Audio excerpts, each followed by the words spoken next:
So you're gonna live in paradise with a 10-foot cock and a few hundred virgins. So you're gonna live in paradise with a 10-foot cock and a few hundred virgins. So you're gonna sacrifice your life for a ride on a UFO. And when the Lord comes down in his shimmering chariot of salvation, you're gonna be the first to know. Oh. And so if God was there from the very beginning, he invented men and women, then he also invented wanking, then he said wanking was sinning. So now if I'm feeling randy, I'm not allowed to hand shandy, but having sex with my family, that is just fucking great. It's all there in Ezekiel 8. And just before he opens up his big pearly gate and says that it's a sin to take it up to date, even if it's great, even with your cowboy mate.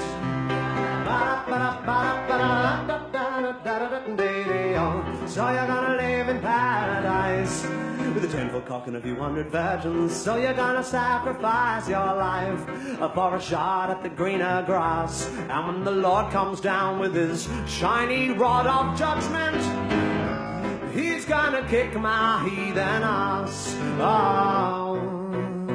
So if you cover the bodies of your women, everybody is grinning because black is so slim. And though it's not great for swimming, but it gives you an erection with the increased sexual tension. What with the UV protection, that is second to none.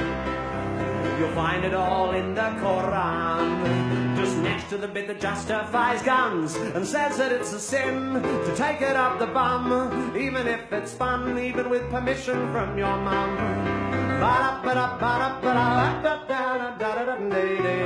So you're gonna live in paradise with a 10-foot cock and a few hundred virgins. So you're gonna sacrifice your life for a shot at eternity. And when the Lord comes down and I haven't done my penance, he's gonna disembowel me.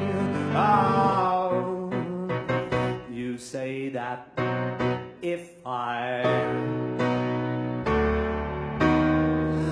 stumbled on a watch, I'd assume it had a watchmaker, that a muffin presupposes a baker. So we must agree sooner or later that this proves there's a creator. So if I put my foot in a stinker, you'd assume the existence of a sphincter. Thus you don't need to be a great thinker to conclude that God's a bum, which negates the words of Genesis 1, which make him out to be so much fun, until Adam succumbed to temptation, and then his only son got nailed to a gum, or Middle Eastern equivalent, which suggests that God's omniscience is nullified by his ambivalence, unless it turns out that he's impotent. And if God can't get a boner, I guess that explains the plethora of huge erections in his honor, because we all know a steeple's just a subconscious compensatory manifestation of a huge stiff penis. And still he tells us that it's heinous to stick a penis up your anus, even if you're famous, even if you're good at tennis. So you're gonna live in paradise, the devil's not gonna be one of virgins. So you're gonna sacrifice your life for a ride on a UFO.